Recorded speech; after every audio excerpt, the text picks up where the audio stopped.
Okay, so magandang hapon mga bossing. So ito meron ulit tayong order dito, Idol Up. Ayan. Kay Sir Christopher. So ang issue ng unit ni Sir Christopher is yung ganito niyang makina, 4AFE Gen 2 big body, yan pang AE101. So ang issue niya is bumabagsak yung minor niya pagka nagbubukas siya ng aircon.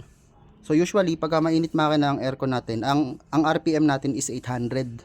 Pero sa kanya bumababa pag nagbukas siya ng aircon kasi umaandar yung compressor, so yung load ng compressor sasaluhin ng makina, so ang tendency pababa talaga yung minor nun. Pero ang stock na setting ng natin, ng makina natin, dapat pag nagbukas ka ng aircon tataas yung RPM niya para yung load ng compressor masasalon ng makina natin, so dapat tataas yung minor niya. So from 800 dapat pag nagbukas ka ng aircon dapat magiging 900 yun or 1000. Yung sa kanya bumababa ng 800, so nangangatal yung makina niya. So ang sira pagka ganun usually sa ganitong FI is eto. Yan. Yung aircon idle up solenoid na yan. So kung makita nyo may dalawang hose yan. Yung isa nakakonect sa intake manifold. Yung isa nakakonect yan sa bypass line sa ilalim. Nakakonected naman sa throttle body. So pagka nagbukas tayo ng aircon, magbabato ng signal si aircon module ng signal papunta rito sa natin sa aircon idle up.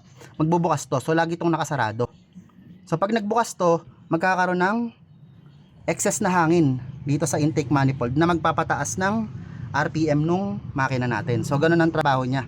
Lagi siyang sarado. Pag nagbukas tayo ng aircon, bubukas siya para magkaroon ng excess na hangin itong intake manifold natin. So nagbabay pa siya ng hangin galing dun sa ilalim ng throttle body para tumaas yung minor. So kaya dapat tumataas yung minor pag nagbukas ng aircon. So saan nangyari kay sir? Pagka nagbukas siya ng aircon, hindi gumagana yung ganito niya. So i-stack up yung bulb nito pagka ganun. Hindi bumubukas. So anong nangyayari? Walang excess na hangin na pumupunta sa intake manifold. Kaya yung load ng compressor is sinasalo ng makina. Tendency bumababa yung minor niya to the point na nangangatal na siya o pumapalya. Kasi mabigat naman talaga yung compressor eh. So pag ang problema nyo, ganun, bumabagsak yung minor pagka nagbukas ng aircon. So i-check nyo yung idle up. So nakakalamang idle up yung may sira nun. Tapos sa mga carburetor din, same concept, ganun din. May rin yun, may idle up. Pero dalawang parts yung gumagana naman sa carburetor. Meron siyang idle up solenoid, yan, which is yan.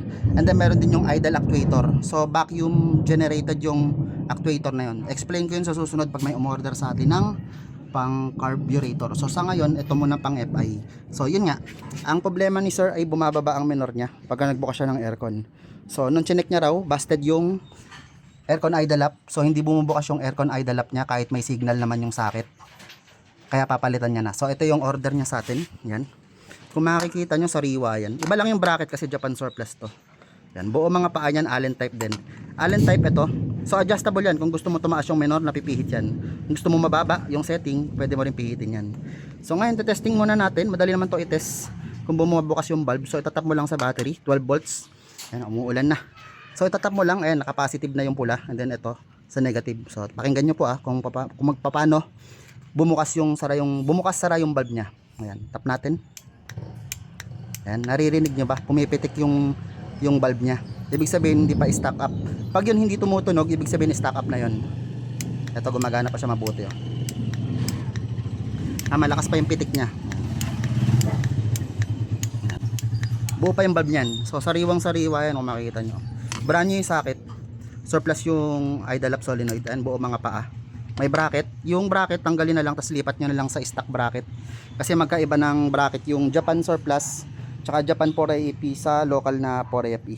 Kaya iba sila ng bracket. So ayan, na-test na natin, gumagana ng maayos yung natin, aircon idle up, and na-explain ko na rin yung trabaho niya sa makina natin, kung paano siya nag-work. So ayan, Sir Christopher, okay na yung idle up nyo, ipapadala ko na po.